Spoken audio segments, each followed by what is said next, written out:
நெல்லை மாவட்டம் கூடங்குளத்தில் குடிநீர் பிரச்சினையை தீர்க்க கோரி ஊர் நலச்சங்கம் முன்னெடுத்த உண்ணாவிரத போராட்டம் தற்காலிகமாக கைவிடப்பட்டது. கூடங்குளம் பகுதியில் நீண்ட நாட்களாக நிலவி வரும் குடிநீர் பிரச்சினையை தீர்க்க கோரி ஊர் நலச்சங்கம் சார்பில் உண்ணாவிரத போராட்டம் நடைபெற்றது.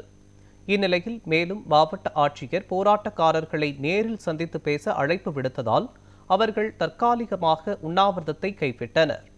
மாவட்ட ஆட்சியருடன் நடைபெறும் சந்திப்பை தொடர்ந்து அடுத்த கட்ட நடவடிக்கைகள் மேற்கொள்ளப்படும் என போராட்டக்காரர்கள் தெரிவித்தனர்.